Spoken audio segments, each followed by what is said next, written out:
എനിക്ക് സത്യം പറഞ്ഞാൽ ലോകത്തിലെ ഏറ്റവും നല്ല ഭരണ സംവിധാനം ജനാധിപത്യമാണെന്ന് പലപ്പോഴും തോന്നി. കാരണം എല്ലാത്തിനും സൊല്യൂഷൻ ഉണ്ടാകുന്ന, എല്ലാ പ്രശ്നങ്ങളുടെയും പരിഹാരം ഉണ്ടാകുന്ന ഒരു മാർഗമൊന്നുമല്ല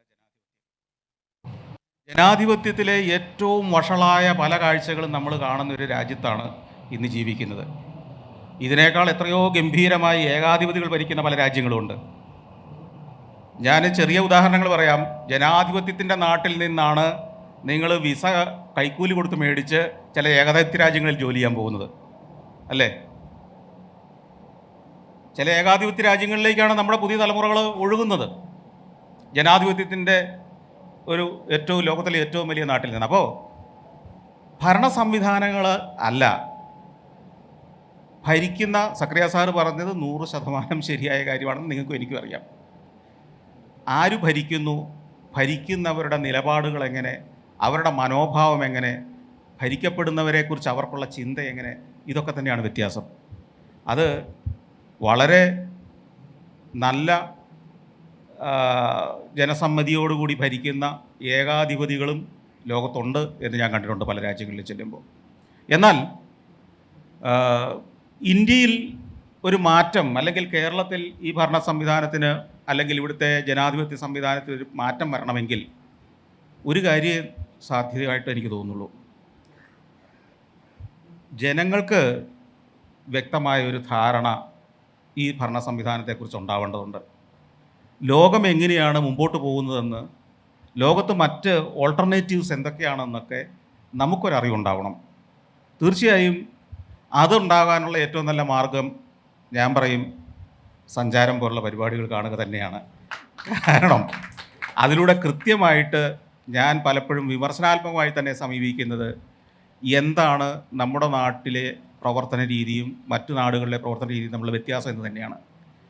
അതിൻ്റെ ആ അറിവിൽ നിന്നും, ആ യാത്രകളിലെ ആകത്തുക ആയി കിട്ടിയ അറിവിൽ നിന്ന് തന്നെയായിരിക്കണം സക്രിയ സാറും അദ്ദേഹത്തിൻ്റെ അഭിപ്രായം ഇവിടെ പറഞ്ഞിട്ടുണ്ടാവുക.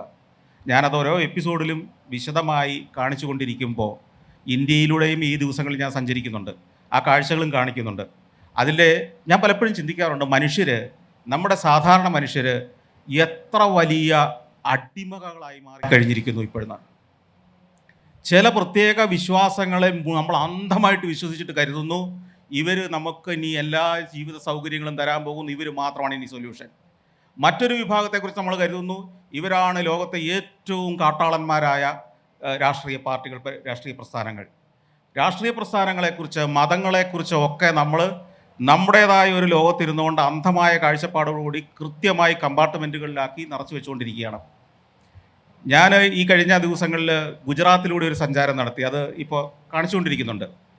അതിൽ പട്ടേലിൻ്റെ പ്രതിമ കാണിച്ച സമയത്ത് അതിൻ്റെ അടിയിലുണ്ടായിരുന്ന ആയിരക്കണക്കിന് കമൻറ്റുകൾ നിങ്ങൾക്ക് ഊഹിക്കാവുന്നതേ ഉള്ളൂ. അതിനുശേഷം ഗുജറാത്തിലെ ചില ഉൾഗ്രാമങ്ങളിലെ ചില ജീവിത യാഥാർത്ഥ്യങ്ങളുടെ ദൃശ്യങ്ങൾ കാണിച്ചപ്പോൾ മറ്റൊരു വിഭാഗം ആ കമൻറ്റുകൾ കൊണ്ട് നിറയ്ക്കുന്നു. അപ്പോൾ ബാലൻസ്ഡായി ഇതിനെ കാണാനോ ഒരു യാഥാർത്ഥ്യബോധത്തോടെ ഇതിനെ അപഗ്രഥിക്കാനോ ഒന്നും മനുഷ്യൻ തയ്യാറല്ലാതായി കഴിഞ്ഞിരിക്കുന്നു.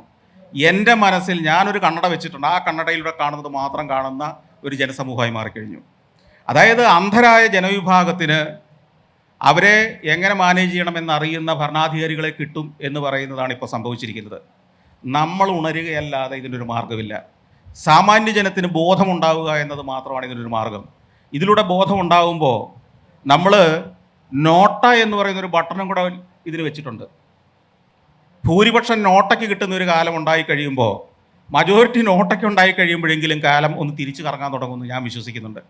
അപ്പോൾ നമ്മളിപ്പോഴും ഏതെങ്കിലും ഒരു പ്രത്യയശാസ്ത്രത്തിൻ്റെ അടിമയായി ജീവിക്കുന്നതിന് പകരം നട്ടലുള്ള ബുദ്ധിയുള്ള മനുഷ്യരായി മാറുമ്പോൾ ഈ മാറ്റങ്ങൾക്കൊക്കെ തുടക്കമാകും. അതല്ലാതെ ഒരു മാറ്റവും ഈ രാജ്യത്തോ ഈ നാട്ടിലോ സംഭവിക്കാൻ പോകുന്നില്ല.